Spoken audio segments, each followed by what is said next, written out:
sheer aggression onto the B site, and Laski's going to go down. Sam gets the trade, but here comes Mitch to clean things up. Dephh is going to be on the other side just to make things a little bit more difficult, and he'll get, unfortunately, taken down by Relyks, and now the spike goes down, GB. That all comes out because of Jet, right? Jet's able to fly in and disrupt timings. So they were not prepared to take the fight against the Jet on that ledge. And that was the reason why Tenz, like he always does, throws off the entirety of this roster. Supamen tried to get his best frag over there on the flank, but it ended up going over to the other side. Poised, yeah, they're going to do it again. There's no reason for them not to, because this fast aggression, this is a thing of beauty. I mean, everything that they're doing, it's just clicking. A notable thing from the game yesterday when they faced T1, no one was running Jet. And I do think that Jet is kind of a neutralizer for the composition that this team, Homeless, is running.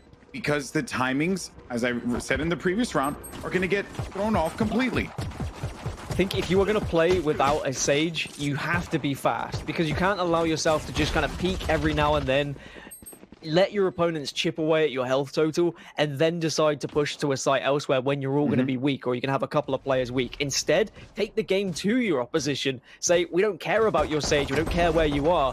We have the, what we feel, better agents. We have more to offer in terms of fragging power, flashing ability, utility. And that's exactly what we're seeing here right now. It just didn't work. It's true. Without the Sage, as I was saying, like, I mean, you just have to try and do a little bit of damage to the health total. But Sam and Supamen, okay, they're holding a little bit better now. Supamen will get a second, and he's starting to look like the Supamen of old, the Supamen of yesterday. Doesn't need to make it 3 because Dephh is there to support. And this should be a comfortable round for them. And a round that they should have won. They want. He's going to do the same thing again. You can see on the left-hand side of your screen, he had a little nosy towards B main, but no one peeked as Dephh takes down Tenz, and that is the perfect way to start a round. Eliminate the entry fragger. Here comes Supamen to chime in as well. A little bit more slow now. Ooh, Poised gets on top. He got on top. Oh, what a play. Oh, Poised threats that up. And I think they thrive in those scenarios. Here we go now. The push is going to come. Tenz is inside of sight. Gets the kill on the run it back. Knows exactly where Poised was going to be located. Oh, Tenz, though, only has a classic to his name, and he's going to be right underneath him. Dephh and Sam get the kills there, but Shinobi with the shock bolt from all the way at distance. And his Sam wrapped around on the scaffolding. He's going to pay for his life with that one. Laski, last player left alive, will get called out. And watch out on the flank there, bud, because Mitch is on the hunt. And Mitch will most definitely be the one to secure this kill as soon as Laski gets it. And there it is. Play little mind games with each other. Oh, for sure. I mean, even if it's just enough to keep one player at B site, that helps out the rest of the team, as Vice has got 2 and has neural theft now. Yeah, well, no mind games needed when you know exactly where the enemy team is going to be located. Tenz pushed out all the way here. Some now. Well, they have the time to work with. Oh boy, Laski. Laski needs to be careful. Although Dephh wins his battle, Laski will not be the same. And now it is all down to Dephh to just hold on to this Vandal. Won't be able to do this, as a matter of fact, because Sam was on top of the scaffolding and Tenz waited for the perfect moment. Cloud9, they expected this. They're waiting for this.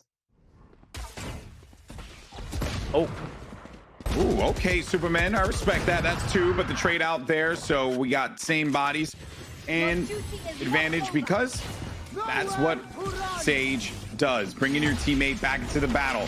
Sam lines up though onto Mitch. While that's going on though, Tenz does manage to body one over by the tree. Laski with a classic and a dream, and that is a very, very ambitious shot there. It does not work out for him.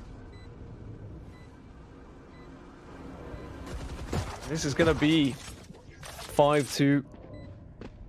Realistically, as we're going to see Sam again just show us what he has to offer with the Ares.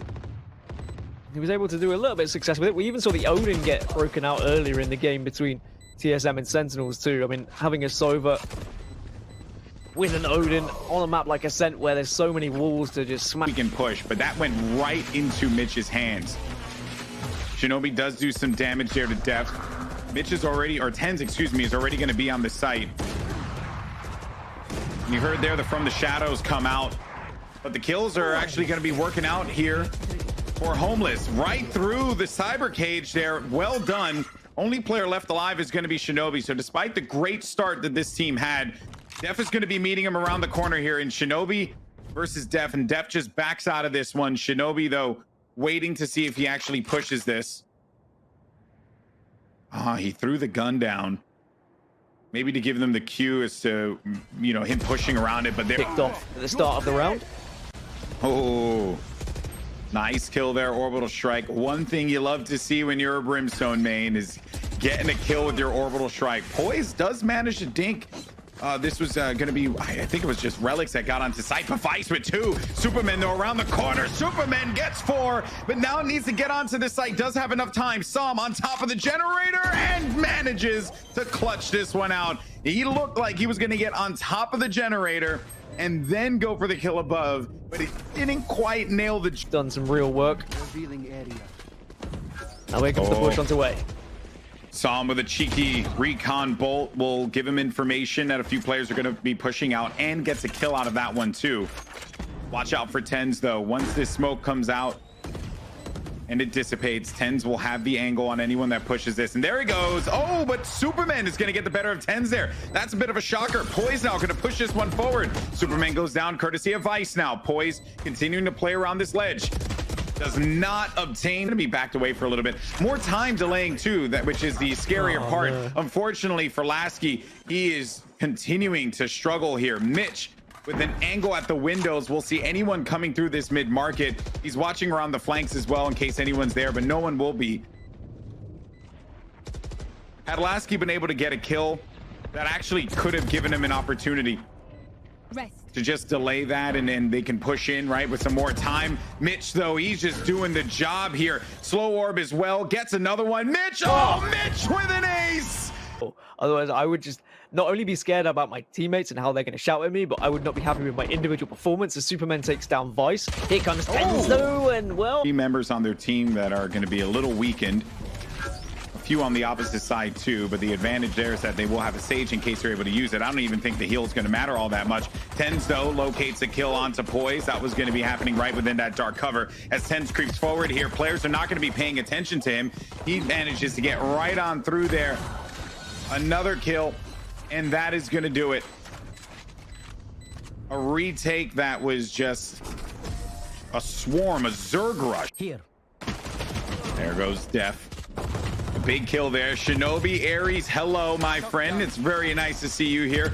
Aries in the mid-market. Gets himself 3 kills, maybe another one as well, but Poise's stinger is right there. He's the only player left alive, though.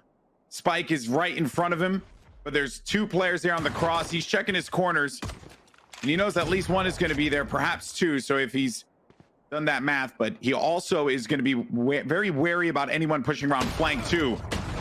The Bucky connects. Some damage applied.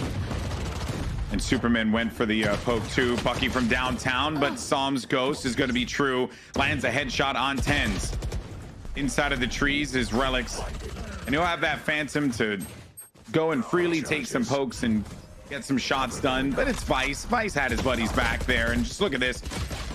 The way that they march through this one. Now does not connect with the shot, but he's still going to be located inside of hell. Still no shot there for Tenz, but the presence is certainly going to be felt. Finally gets the connection.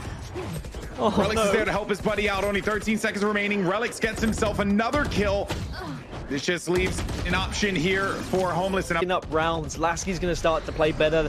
That will be such a confidence booster. Memes aside, it's so important for him to just get some kills on the board so he can start to believe in himself. Tenz will shut his belief down. His Relyks is going to shut down the push as well. And everything has gone south now. As Cloud9 might be able to rescue this round. It looked so good for Homeless, but they're running out of time. It's only going to be Sam. It was a personal win for Laski, but an L for Homeless. And it will be 11 rounds now for Cloud9. So close. Oh, Sam. All can do so much for you. The slows are so huge as well. Tenz takes down Dephh. And this is looking closer and closer like it's going to be a 12-6.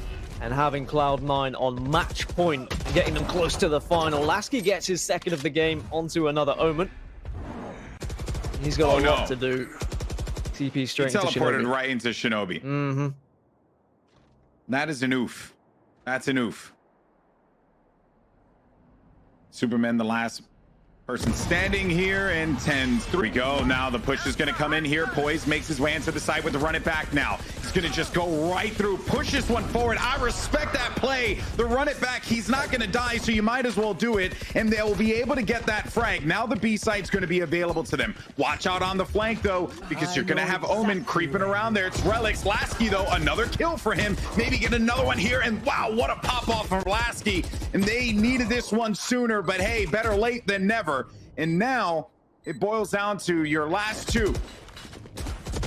Viso with a kill. Only player left alive is Sam. Let's see if the magician can pull a rabbit out of his hat this time around. He has a lot of HP remaining versus the other side. Omen's going to be tattered. Sam gets the kill, looking for another one, but Sam cannot keep it alive, and the day belongs to Cloud9. They are going to be moving on to the finals here of PAX Arena, and a cursory tactical crouch there to close things out. C9 are your winners. And I mean, shout out to Rel. He's gone under the radar a little bit in that game, but time and time again, he's been clutching things out, winning his 1v1s, being there to support his team, trading off. Such a shame, because it was an amazing story, an amazing run for them, being able to get out of that group with 100 Thieves, taking down 100 Thieves, then going on to beat T1. But Cloud9 were just a little